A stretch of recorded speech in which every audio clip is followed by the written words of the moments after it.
Greetings, history lover fellows. Welcome to the new episode of History of Revolution podcast series, which we examine and unfold critical turning points that forged new paths in human history in chronological order. It's really great to have you with us again. It is so great to be back for another deep dive. Yeah, and today we're starting with a pretty heavy mental image. I want you, the listener, to just imagine an army. Okay. A massive, heavily armed military force. And this force is explicitly, officially named the People's Army. Right. Sounds good on paper. Exactly. But now imagine that same army loading their rifles, taking aim, and firing live ammunition directly into a crowd of striking working-class shipbuilders. Yeah. People who are literally just demanding affordable food. It's a horrific image. It really is, and it begs this huge question. How does a state that calls itself socialist, a state that claims to exist entirely for the benefit of the working class, become the exact monster it swore to destroy? Yeah, that is the core contradiction we're unpacking today. Right, because today we are taking a massive deep dive into post-World War II Eastern Europe. And, this is an era that is just shrouded in Cold War myths. Oh, absolutely. Tons of deeply entrenched propaganda from multiple sides, really. Exactly. And a lot of just profound historical misunderstanding. But we aren't going to sit here and just recite a timeline of dates and treaties to you. No, definitely not. Our mission for this deep dive is to unpack this really complex period through a very specific analytical lens. We're going to explore the Marxist concept known as deformed workers' states. Which is such a fascinating theoretical framework. It is. But I want to be incredibly clear right up front about how we're approaching this material.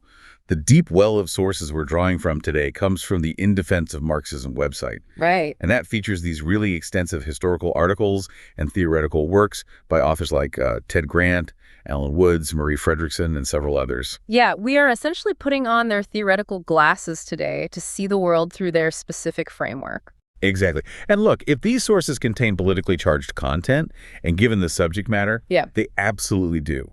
We want you to know that our role here is not to endorse these viewpoints. No, not at all. We aren't taking any political sides or, telling you what to believe. Right. Our job is just to impartially report on the profound historical arguments contained in this original source material. We want to synthesize them for you. And help you truly understand the logic behind them, even if you are entirely new to world history or honestly have never read a single page of Marxist theory in your life. Which is totally fine. We are going to build this from the ground up. That framing is just so crucial for what we're about to undertake, because the objective here is deep comprehension, right? Right. We're looking at how this specific theoretical framework interprets these colossal upheavals of the 20th century. We'll be examining the rigorous arguments these authors make against global imperialism and capitalism. But also, equally importantly, how they dissect the fatal structural flaws of the regimes that existed in Eastern Europe. Exactly. To do that, we really have to peel back the surface-level narratives that dominated the Cold War, where everything was painted in these really simplistic binaries. Like East versus West. Yeah, or just good versus evil. We have to look past that at the underlying material, economic, and social forces at play. And we're going to take this slow. We're going to build the foundation of this theory first. Because if we don't understand the blueprints of the house, we won't understand why the roof eventually caved in. That's a great way to put it. We want the historical events that follow the uprisings, the massive protests, to make perfect logical sense to you. Right. We're connecting the dots. Connecting the dots between the working class struggles against capitalist exploitation on one side and these stifling, oppressive Stalinist bureaucracies on the other. Yes. So, to help you keep the core concept anchored in your mind as we travel through all these decades of history, I want to introduce a guiding analogy. I love analogies for this stuff. I want you to think of a massive, incredibly powerful train. Okay, a physical infrastructure metaphor. That works incredibly well for visualizing systemic economic structures. Right. So imagine this train represents the entire state economy of a nation. Now, for decades, under capitalism, this train was essentially driving off-road. Just bouncing around. Exactly. It was bouncing over these unpredictable, profit-driven, boom-and-bust dirt roads of the free market. And it occasionally crashed. It crashed a lot, leaving millions destitute, while, a few people in the luxury carriages rode pretty comfortably. Yeah. But then a massive shift happens. The train is finally put onto smooth, engineered tracks. Ah, okay. In the context of our sources, these right tracks represent a nationalized planned economy.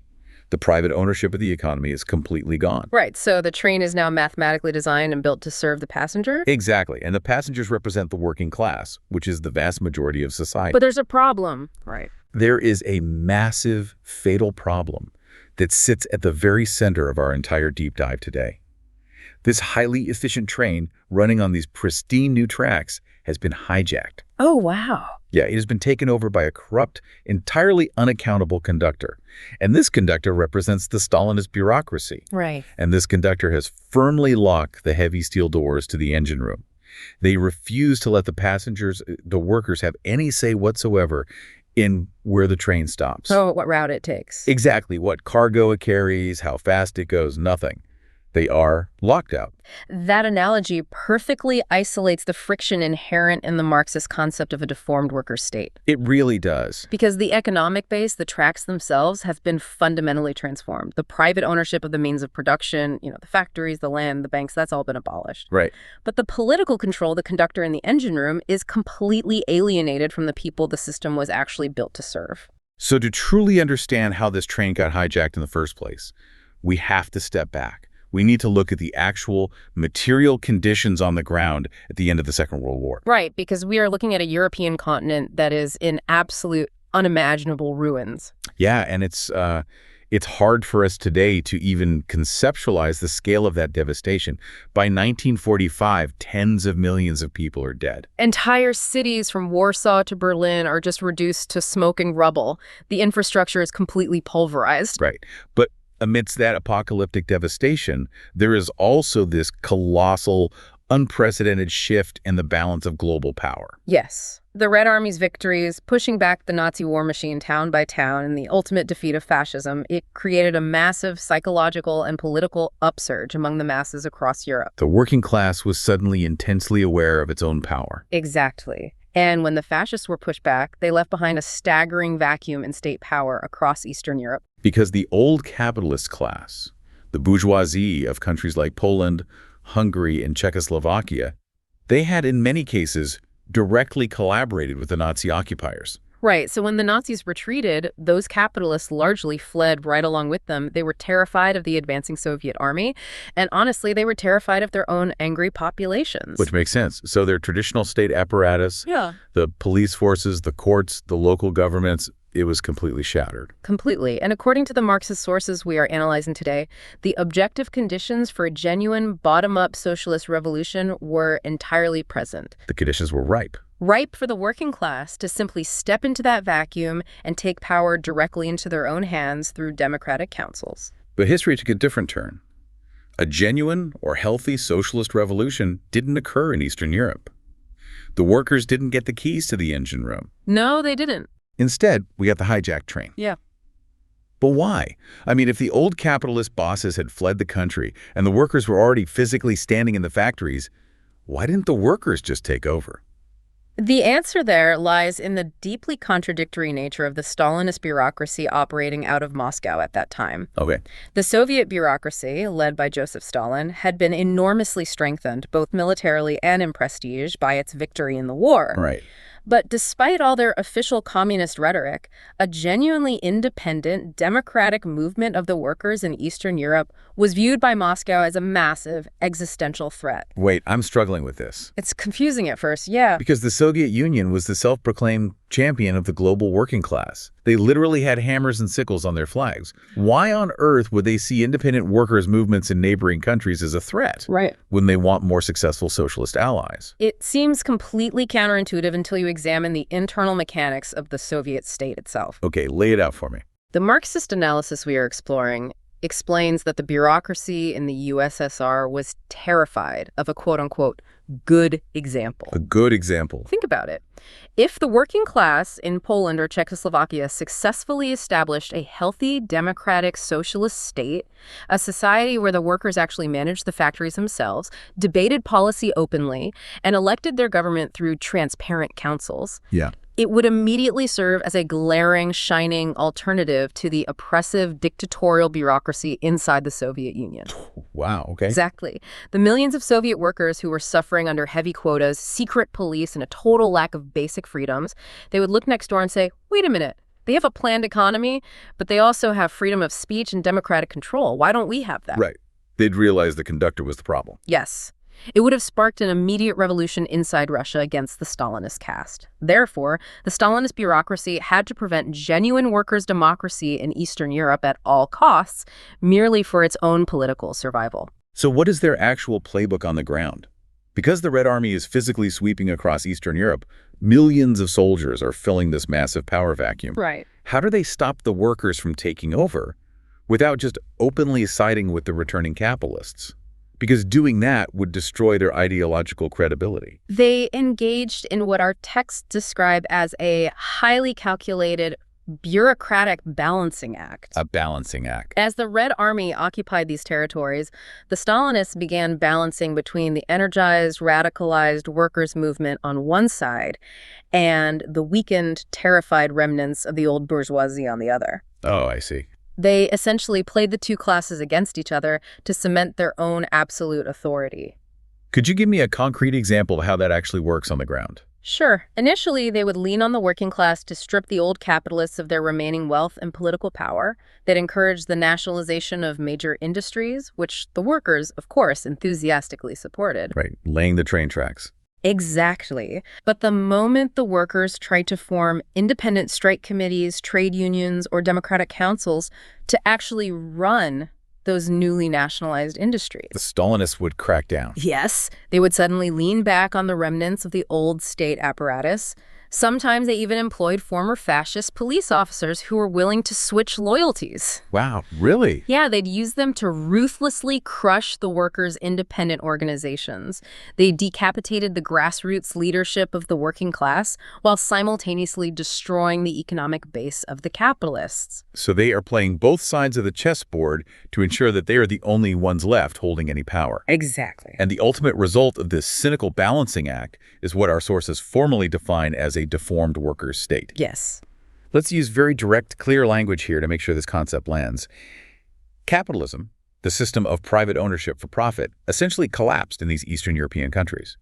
Nationalized, centrally planned economies were formed, the train tracks were laid down. However, because these countries lacked genuinely revolutionary, independent communist parties to lead the masses, and because the promised socialist revolutions in Western Europe never materialized to offer them aid, these new states were born entirely deformed. Born deformed, exactly. They didn't degenerate over time. They were deformed from the very moment of their conception.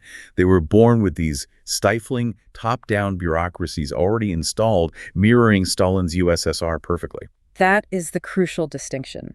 In a healthy socialist revolution, as theorized by Marx and Lenin, the working class creates its own state apparatus from the bottom up.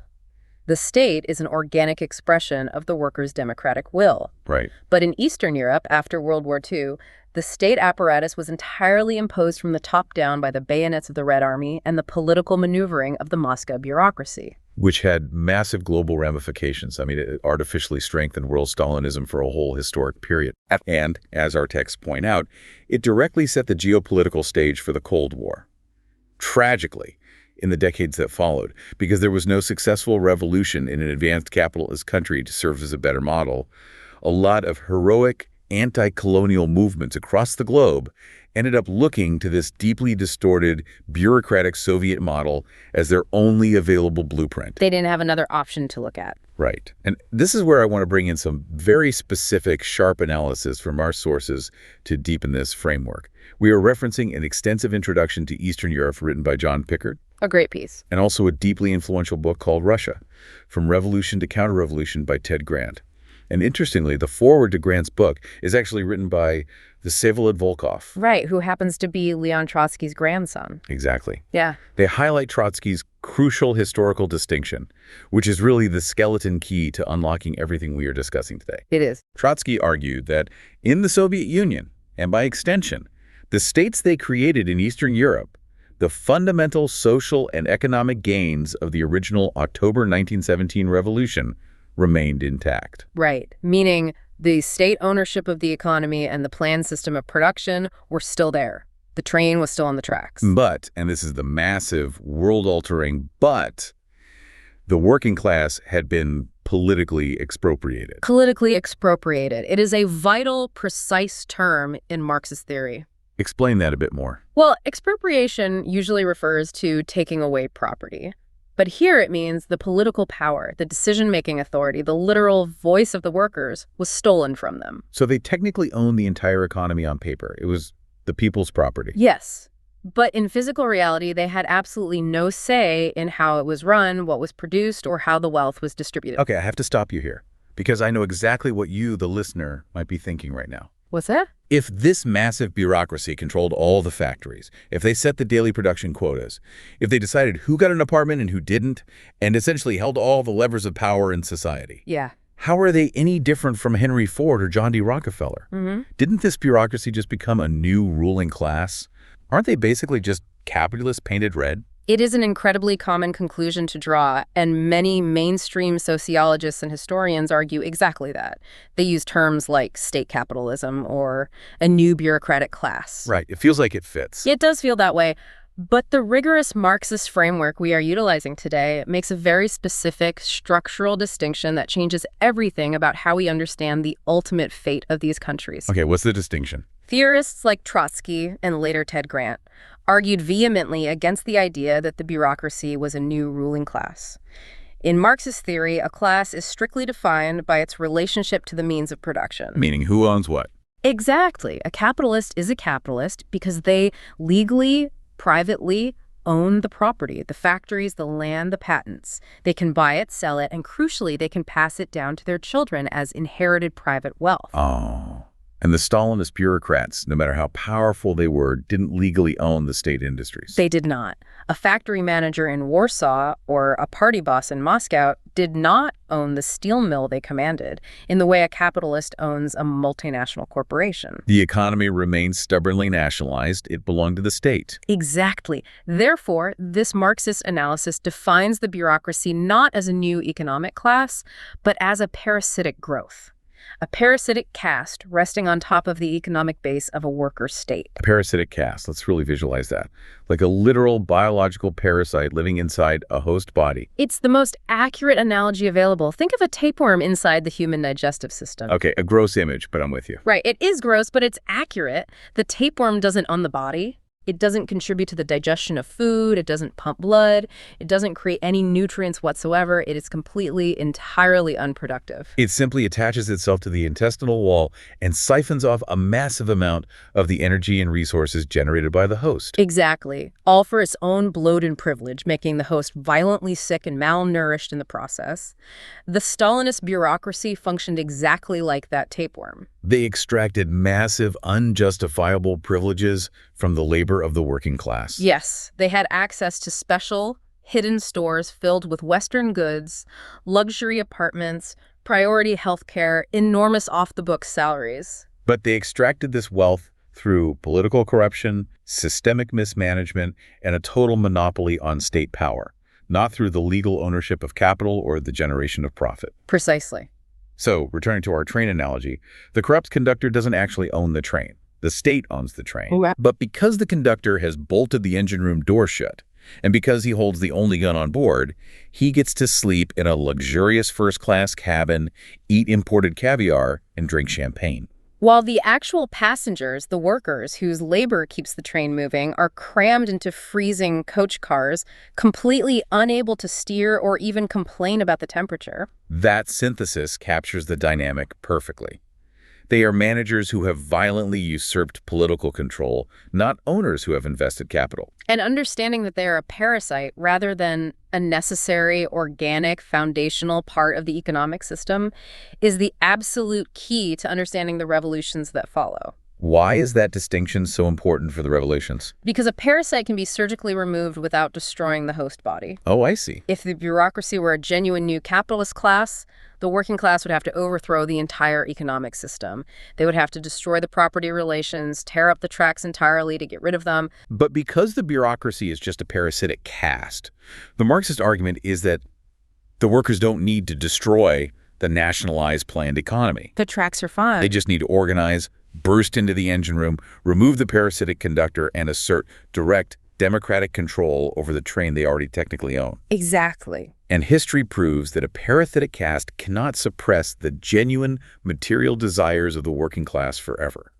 You can't just keep the passengers locked in a freezing coach car indefinitely. No, eventually the pressure builds. The anger boils over, and they're going to try to break down the door to the engine room. This theoretical friction, we've just spent time carefully outlining this contradiction between a planned economy and a dictatorial bureaucracy. It wasn't just an abstract debate occurring in dusty academic circles. No, it was a ticking time bomb. And it soon sparked massive, explosive, real-world events. The Soviet tanks had barely cooled their engines from World War II before the first major fracture appeared. The underlying rot in the system became impossible to hide. And that brings us, chronologically, to our first major historical turning point in this deep dive. The year is 1956. The place is Hungary. The Hungarian Revolution of 1956 is perhaps one of the most vivid, inspiring, and ultimately tragic confirmations of the theoretical perspective we've just established. It really is. When you look closely at the events, it is as if history itself decided to run a perfectly controlled experiment to test Trotsky's theories. Let's plunge directly into the on-the-ground reality of October 23, 1956. We are drawing extensively here on historical articles by Ben Glenecki, Juliana Grant, and Phil Hutchinson. Excellent sources. On this brisk autumn day, the workers and the youth of Hungary rose up in a breathtaking display of courage. And it began relatively peacefully, right? Yeah, it did. Massive crowds of university students gathered in the streets of Budapest. They had drawn up a list of 16 demands. Demands for personal freedom, the removal of hardline Stalinist leaders, and the withdrawal of Soviet troops. Right. But the sheer scale of the protest electrified the city. The working class, the factory workers who had been suffering under brutal production quotas and crippling poverty, they looked out their windows, dropped their tools, and poured into the streets to join the students. It was incredibly spontaneous. By nightfall, a peaceful protest had transformed into a nationwide armed insurrection against the Soviet-backed government and their hated secret police, the AVH. It was a monumental seismic upheaval. It was an absolute earthquake. The sheer speed and power of the working class moving into action terrified the bureaucracies, not just in Budapest, but across the entire Eastern Bloc, and especially in Moscow. You bet. But what we need to apply here is the rigorous Marxist analysis provided in our sources to dissect how the reality of this event has been profoundly and deliberately misrepresented by almost everyone in the decades since. Oh, the history of 1956 is buried under a mountain of lies. Absolutely. And the historical slanders against the Hungarian Revolution are incredibly fascinating to analyze because they come from two completely opposite sides of the global political spectrum. Let's look at the Stalinist narrative first. Right. How on earth did the Soviet Union and its allied regimes justify sending thousands of tanks to crush a movement initiated by students and factory workers? The Stalinist regimes immediately went into overdrive to slander the uprising. Their state media branded it a reactionary, fascist, and imperialist movement. They actually called it fascist. Yes. They claimed, without a shred of evidence, that it was a counter-revolution funded and organized by the CIA and Western imperialists. Who were supposedly trying to forcefully restore capitalism and give the land back to the old aristocracy. Exactly. And they had to paint it this way out of sheer desperation. They could never, ever admit the truth. Which was that the working class itself, the very people the state claimed to represent, was rising up against the reality of communism as practiced by Stalin. Right. If they admitted that workers were fighting against the bureaucracy, their entire ideological justification for existing would vanish overnight. So they labeled the workers as brainwashed agents of the bourgeoisie. And then on the exact opposite side of the coin, we have the modern liberal capitalist regimes in the West. Oh, yeah. Our sources note that today, many politicians and mainstream historians try to usurp the banner of 1956.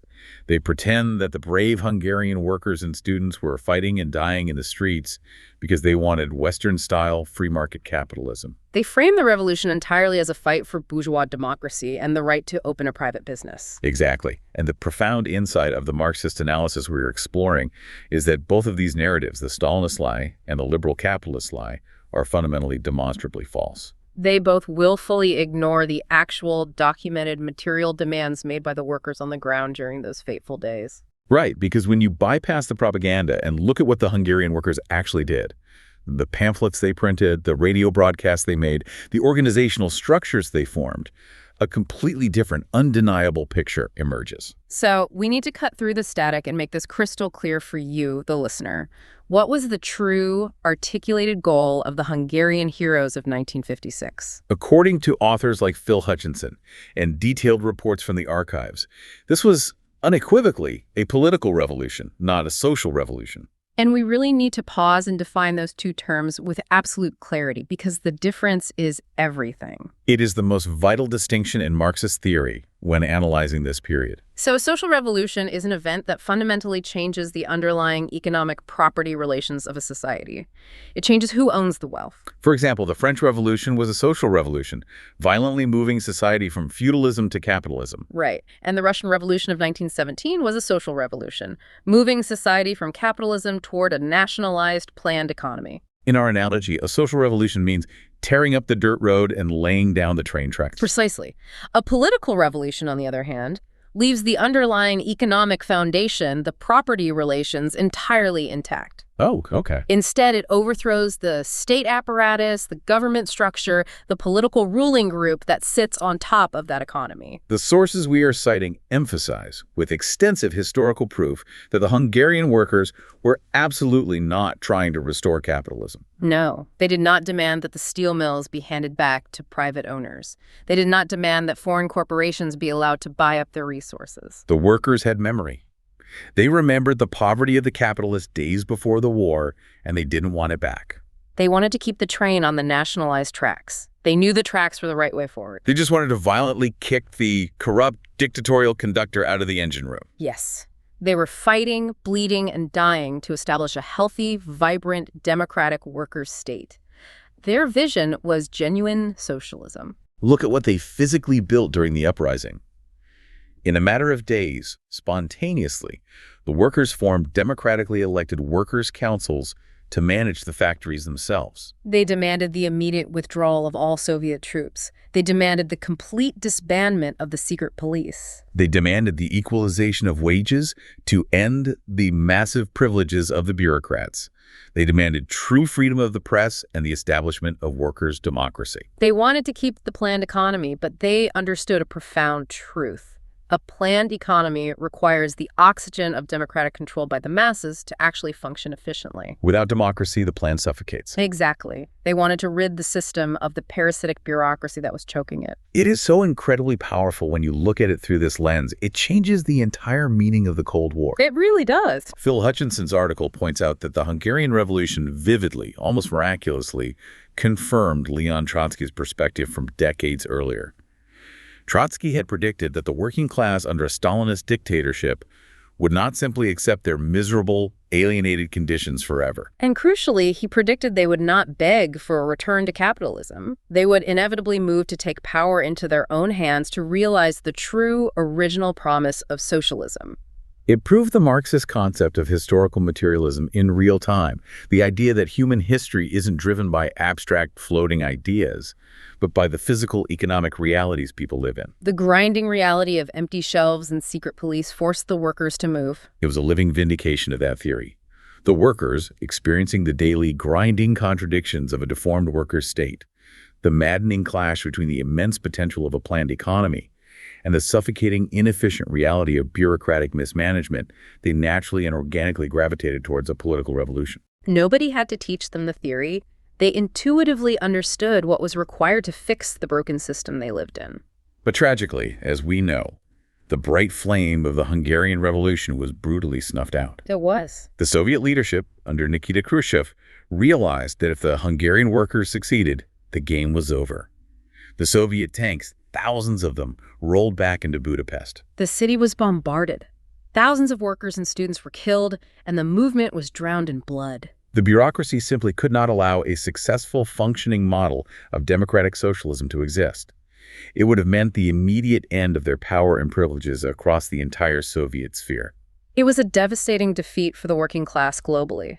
But while the physical uprising in the streets of Budapest was defeated by sheer military mass, the underlying disease, The stifling, inefficient, and profoundly alienating nature of Stalinism was absolutely not cured. Right, you can crush a democratic workers' council with a tank. Yeah. You can shoot the strike leaders. But a tank cannot solve the massive economic bottlenecks, the chronic shortages of consumer goods, and the cultural stagnation caused by a parasitic caste trying to plan an economy in the dark. Which brings us to the causal transition of our historical narrative. The Soviet tanks proved they could crush physical rebellion. But the disease of bureaucracy continued to fester. And if you silence the workers on the factory floor, the pressure simply finds another outlet. Exactly. The disease spreads to the superstructure of society, to the culture, the art, the intellectual life. Let's move forward in time. The Soviet tanks rolled out of Budapest in 1956, leaving an uneasy, repressed silence over Eastern Europe. But a little over a decade later, the pressure cooker explodes again. The year is 1968. We are moving from the bullet-scarred streets of Budapest to the historic squares of Prague. The Prague Spring. This was a rebellion that took a very different initial form than the armed uprising in Hungary, but it was rooted in the exact same fundamental, unresolvable contradictions of the deformed worker state. Let's dive into the events of 1968 in Czechoslovakia. We were referencing deeply insightful analytical pieces here by Francesco Merli, Ben Glinecki, and a historical retrospective by Alan Woods. Great writers.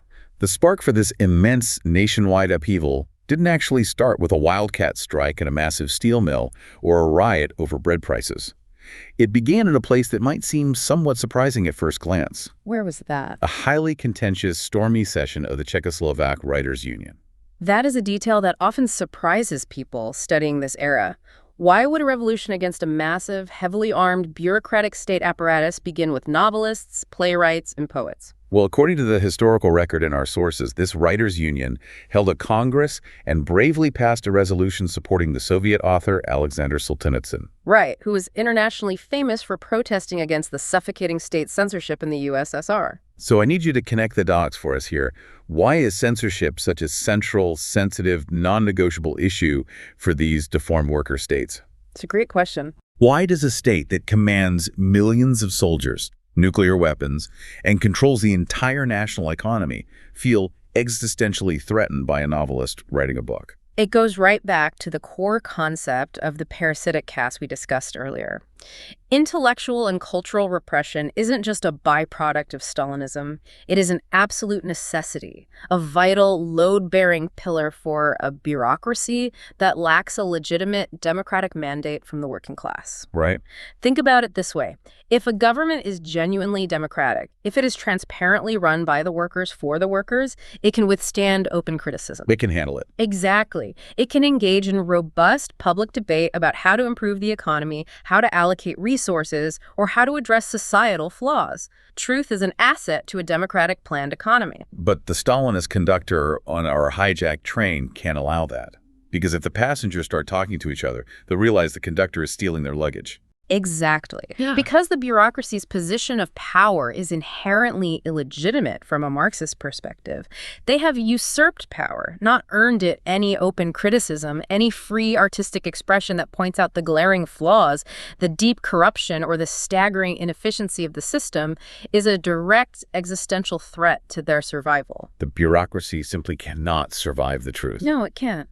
Free speech, a free press, and artistic liberty act like a blazing spotlight on a parasite that desperately needs darkness to feed and survive. Wow. Therefore, controlling the flow of information, suppressing writers, banning books, and maintaining a suffocating blanket of strict censorship isn't just a side effect, it is the immune system of the parasitic caste. Without it, they die. That makes perfect sense. The bureaucracy's power relies entirely on the illusion that they are infallible and essential.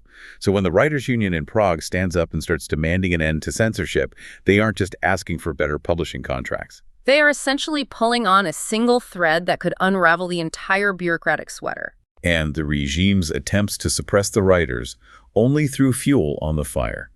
The movement rapidly spills out from the literary salons and university campuses directly into the streets. The whole country begins to awaken from a long slumber. The working class, the students, the intellectuals all converge, and a massive reform movement sweeps the nation, demanding what they famously called socialism with a human face. And just like we saw in Hungary, it is critical to look at what they were actually demanding. The demands echoing through the streets of Prague were not for the privatization of the economy or a return to capitalism. No. They were demands for sweeping democratization within the existing framework of a socialist planned economy. They wanted to breathe life into the system. Let's really set the scene of the protests in the streets of Prague, because our sources highlight an incredibly revealing, fascinating slogan that was chanted by the massive crowds. I know exactly the one you mean. When I read this in the material, it really made me stop and think. The protesters were marching through the streets, facing down state police, chanting, "Lenin, wake up! Brezhnev has gone mad!" That chant is one of the most profound, politically articulate, and devastatingly accurate slogans in modern history. It really is. We really need to unpack the deep historical meaning embedded in those words for the listener. Let's break down the two historical figures invoked in that chant. Okay, let's do it. First, the plea, "Lenin, wake up." By invoking Vladimir Lenin, the primary leader of the 1917 Russian Revolution, the Czechoslovak protesters were explicitly, consciously appealing to the original democratic revolutionary ideals of the early Soviet state. Before Stalin took over. Exactly. Before the rise of Stalin and the consolidation of the bureaucracy, the early revolutionary period, despite the chaos of civil war, was characterized by immense fiery debate, the active daily participation of workers' Soviets. Which is just the Russian word for councils, right? Yes. And a genuine, desperate attempt to build a fundamentally democratic socialist society from the ground up. So by saying, "Lenin, wake up," they're saying return to the roots of the revolution, return to genuine worker power and democracy. Precisely. They are claiming the true heritage of socialism. And the second half of the slogan, "Brezhnev has gone mad," refers to Leonid Brezhnev, who was the supreme leader of the Soviet Union in 1968. Right. Brezhnev represented the absolute apex of the rigid, conservative, top-down, stagnant bureaucratic distortion. He was the ultimate, gray, unaccountable conductor of the hijacked train. So this single brilliant chant, "Lenin, wake up, Brezhnev has gone mad," proves unequivocally that the masses in the streets were not rejecting socialism as an economic system. Not at all. They were brilliantly using the regime's own official ideological language to condemn the bureaucracy that had betrayed it. They were pointing out the massive hypocrisy of a Soviet system that claimed to follow Lenin's democratic ideals, but acted exactly like an oppressive imperial power. It was a sophisticated demand for a political revolution, perfectly articulated by the masses in the streets. Francesco Merli's analysis emphasizes that this movement in Czechoslovakia had the immense potential to develop into a fully successful socialist political revolution against the Communist Party bureaucracy. The implications were staggering. If Czechoslovakia had successfully established a genuine, vibrant, democratic workers' state in 1968, it would have sent uncontrollable shockwaves through the entire global system. It would have inspired the workers in the Soviet Union to overthrow Brezhnev, and it would have shown the workers in the West that a democratic alternative to capitalism was actually possible. Hey, listener, do you have any other idea or question about this? Please write in comments so we can see and try to answer. It's such a heavy, pivotal moment in history, and I'd love to know what stands out to you about the Prague Spring and that incredibly articulate slogan. It is a moment that forces us to deeply question the simplistic narratives we've been taught about the Cold War. But tragically, history repeated the dark, bloody pattern of 1956. In August 1968, the USSR-backed Warsaw Pact tanks crossed the border. Yes. 500,000 heavily armed troops were sent into Czechoslovakia to physically crush a movement whose primary weapon was the demand for free speech and democratic socialism. It is a profound historical tragedy. The aging bureaucracy in Moscow, watching the Prague Spring unfold, realized that the infection of democracy would inevitably spread. It would cross the border to Warsaw, to Budapest, and eventually, fatally, to the streets of Moscow itself. Exactly.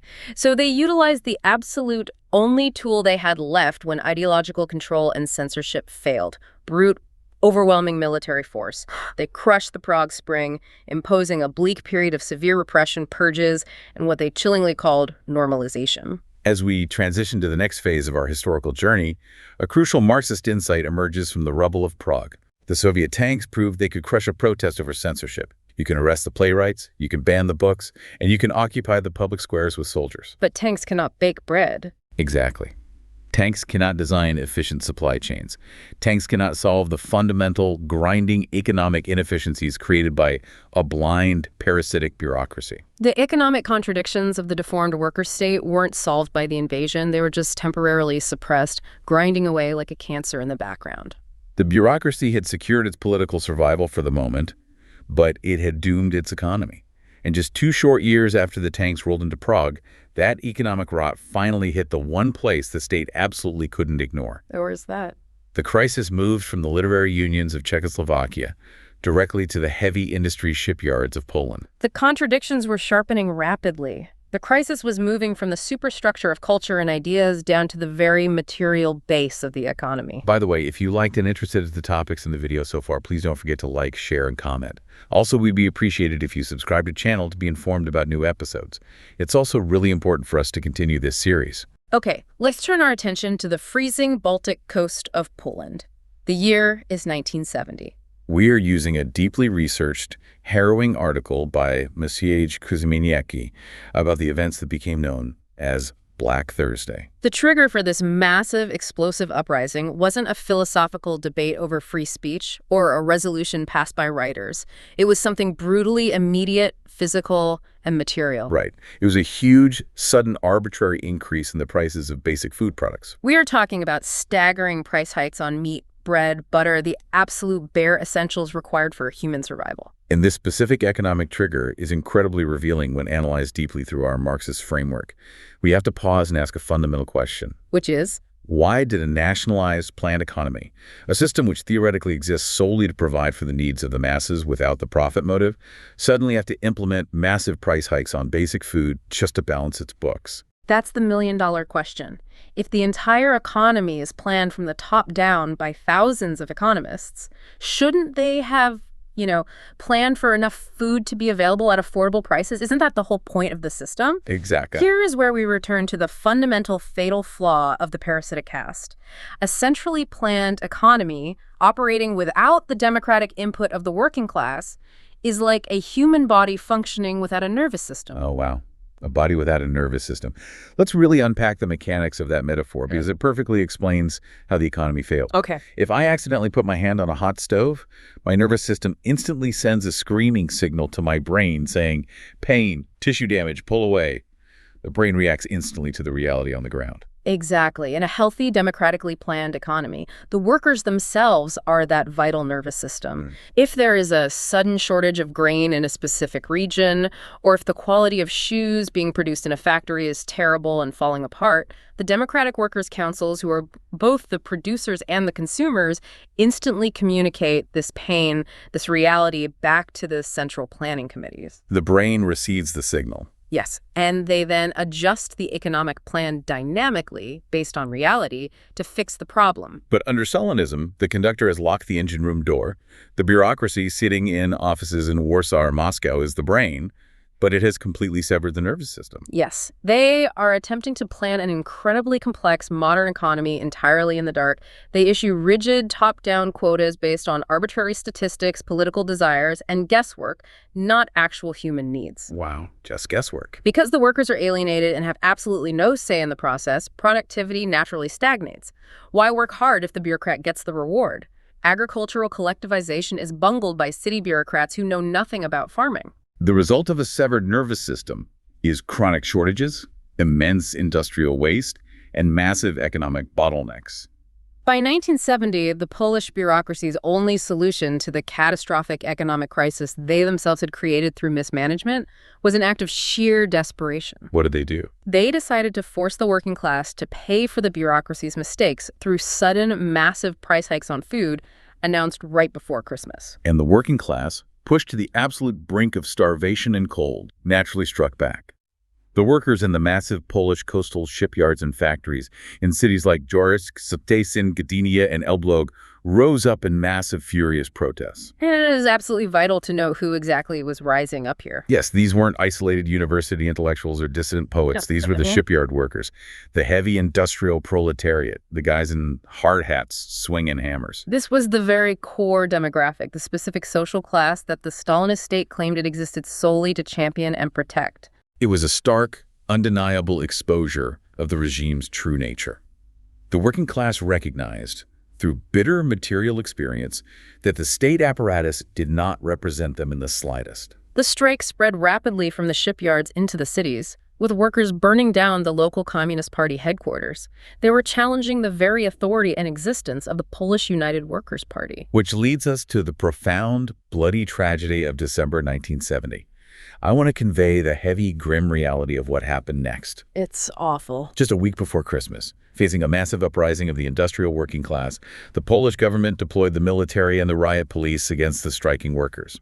The standoffs in the streets resulted in at least 46 workers and students shot dead, and thousands more severely beaten and injured. And here we encounter one of the darkest, most revealing ironies of this entire historical period. The irony is actually sickening when you sit with it. The massive military force that was deployed, the soldiers who were given direct orders to open fire with machine guns into crowds of actual striking shipyard workers, was officially named the People's Army. It is a horrific, mind-bending contradiction. How can a socialist People's Army massacre the people? This tragic event drives home a powerful core argument against the Stalinist state apparatus from a Marxist perspective. The state apparatus, the army, the riot police, the prisons, the courts, in a deformed worker state did not actually exist to protect the working class from returning capitalism or Western imperialism. That was just the propaganda. In reality, the state apparatus existed solely to protect the power, the privileges, and the political monopoly of the bureaucratic caste against any threat whatsoever. And as the events of 1956, 1968, and 1970 proved, the greatest, most consistent threat to that parasitic caste was never the CIA. It was always their own working class. It's a complete, undeniable divorce from the ideals they claim to uphold. The mask completely slipped off the face of the monster. When the workers demanded a living wage and a say in their own economy, the bureaucracy answered with bullets. And this brings us to a crucial, overarching transition in our understanding of the ultimate fate of this era. A state that survives by shooting its own foundation cannot stand forever. No, it can't. You can only maintain power through naked force for so long. You can shoot your own shipyard workers in Poland. You can suppress your writers and send tanks into Czechoslovakia. You can crush workers' councils in Hungary. But you can only do that for a finite period. Eventually, the sheer grinding inefficiency of a centrally planned economy operating without the vital oxygen of democracy will rot the entire foundation away. The parasitic caste was slowly, inevitably killing the host body, and this prolonged sickness sets the absolute stage for the final dramatic collapse. We are jumping forward now to the culmination of all these decades of contradictions. The sickness has reached terminal velocity. The year is 1989. The date is November 9th. We are looking at detailed historical articles from Marie Fredrickson and Alan Woods describing one of the most iconic, globally broadcast moments of the 20th century, the breaking apart of the Berlin Wall. The images are permanently burned into our collective historical memory. Ordinary people taking sledgehammers and pickaxes to the concrete. The bewildered border guards finally standing down, families reuniting in tears. It marked the undeniable beginning of the rapid cascading end for the Stalinist regimes of Eastern Europe, and within 2 years, the collapse of the Soviet Union itself. It is the moment the hijacked train, suffering from decades of neglected maintenance and a blind conductor, finally derails completely. But here's where we really desperately need to lean on the rigorous Marxist analysis provided by our sources. Because the dominant mainstream narrative of what happened next, the story we are all taught in school and in movies, is incredibly pervasive. And according to our authors, deeply flawed and incomplete. When the wall fell, the Western bourgeoisie, the capitalists, the politicians in Washington, London, and Paris were utterly euphoric. They threw massive celebrations. They rejoiced at what they proudly and loudly called the fall of communism. Prominent political scientists famously declared it the end of history. They claimed it was the ultimate, final, undeniable victory of the free market over the very concept of a planned economy. The mainstream narrative was that the oppressed people of Eastern Europe had finally seen the light, rejected the nightmare of socialism, and enthusiastically chosen the freedom of capitalism. But maintaining our strong Marxist analytical perspective, we have to pause the celebration and examine what actually happened on the ground in the years that followed. We have to look at the material reality. Did tearing up the tracks and reestablishing free market capitalism in Eastern Europe and Russia actually bring the promised freedom, the stability, and the widespread democratic prosperity that was advertised? According to the brutal statistical material facts analyzed in these sources, it absolutely did not. The transition back to capitalism in the 1990s, often referred to as shock therapy, was an unmitigated catastrophic disaster for the working class in these countries. The imperialist West rushed in not to build shining democracies or help the people, but to exploit these newly opened, massive, defenseless markets. Exactly. The massive state-owned industries, the factories, the mines, the energy grids that the workers had built over decades were essentially looted. They were sold off for absolute pennies on the dollar to a new, ruthless class of domestic oligarchs, many of whom were former Communist Party bureaucrats who simply switched teams to become capitalists, right? Yes, and massive Western multinational corporations. The train tracks were literally ripped up and sold for scrap metal by the very conductors who crashed the train. Exactly. The human cost was staggering. Millions of workers lost their jobs overnight. They lost their guaranteed state pensions. They lost their state-provided housing. They lost their free health care and education. Wow. To give you a sense of the scale of the devastation, life expectancy in Russia actually plummeted drastically in the 1990s. That is a demographic collapse usually only seen during major bloody wars or catastrophic famines. The freedom that was brought by the free market was, for millions of people, simply the freedom to be brutally exploited by a new set of bosses, the freedom to be unemployed, and the freedom to starve. And our sources are quick to point out that global capitalism itself was hardly the stable, perfect alternative it claimed to be. Alan Woods writes that just a couple of decades after the fall of the wall, the capitalist system entered its most severe global crisis since the Great Depression of 1929. Referring to the devastating global financial crash of 2008 and 2009. Yes. So in the end, the workers traded a stagnating, parasitic, dictatorial bureaucracy for a highly volatile, crisis-prone, deeply unequal capitalist system that routinely wipes out their livelihoods and homes every time the stock market crashes. This historical whiplash leads to a fascinating, profound, and very often ignored reality about the current political consciousness of the working class in these regions today. Alan Woods shares a very telling empirical detail in his analysis. What's that? When you look at sociological polling and voting patterns in the former East Germany or in parts of Russia, decades after the fall of the wall, a significant portion of the population continually votes for left-wing parties. Right. Furthermore, they express a deep, measurable nostalgia in polls. And crucially, they are not nostalgic for the Stasi, the secret police, the censorship, or the dictatorial bureaucracy. They are nostalgic for what was actually positive about the planned economy. The guarantee of a job, the affordable housing, the basic sense of social security, and lack of extreme wealth inequality. That is such a vital distinction to make. The Western media often dismisses this phenomenon with a slightly condescending term, nostalgia.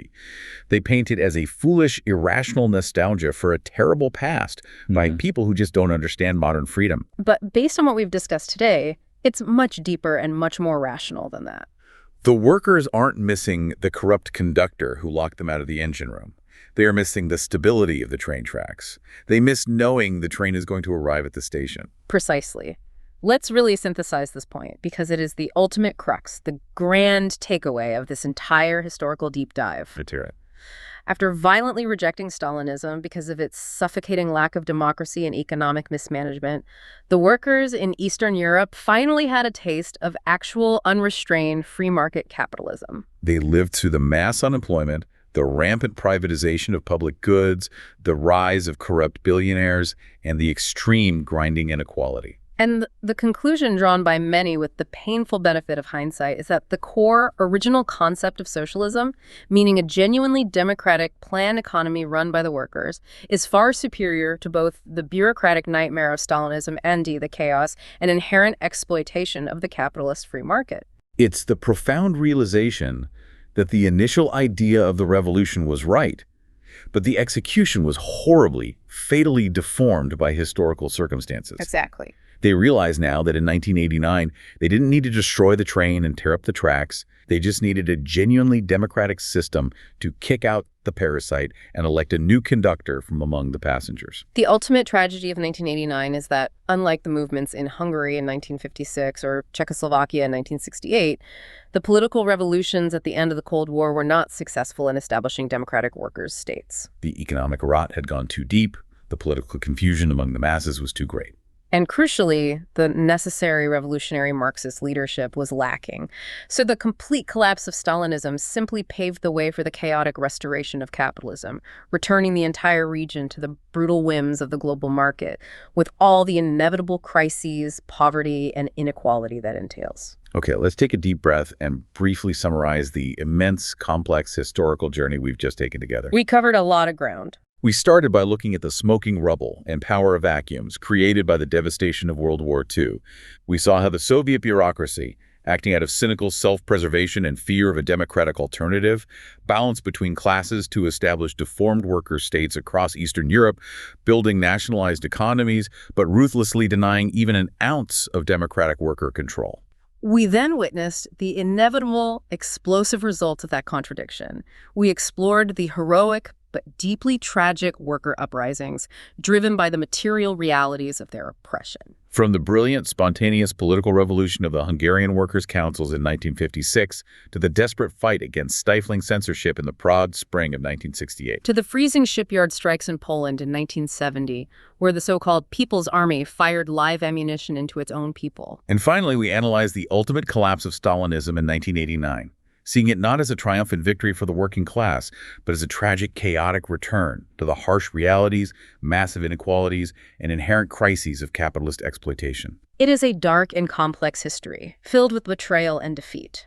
But when viewed through this specific Marxist analytical framework, the underlying patterns of human history become remarkably, undeniably clear. The golden thread running through all of these decades of turmoil is the constant, irrepressible, heroic desire of the working class to have genuine democratic control over their own lives, their own society, and their own labor. They fought the capitalists, and they fought the bureaucrats. And that leads us to a final provocative thought that I want to leave you, our listener, to deeply ponder.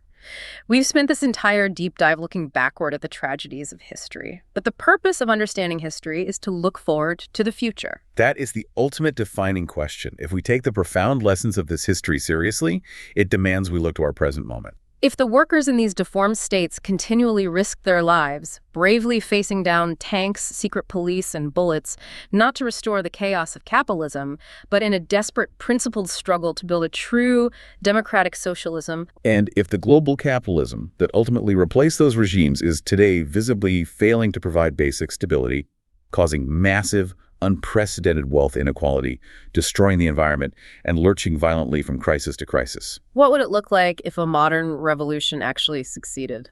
Imagine our train analogy one last time, but placed in the future.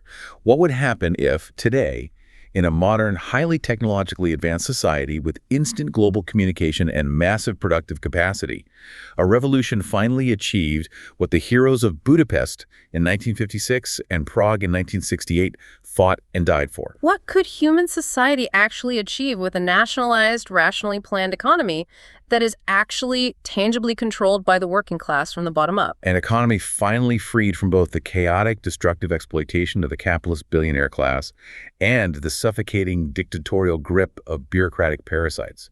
It's a vision of the future that builds directly on the unfinished, heroic struggles of the past. I think we've covered a lot of ground today, and here's the solid place to finish the episode. Thank you for tuning in. Please don't forget to like, share, and comment. You can check the link in the description to listen to the full History of Revolution podcast playlist. We're grateful you're here. Take care. Until next time.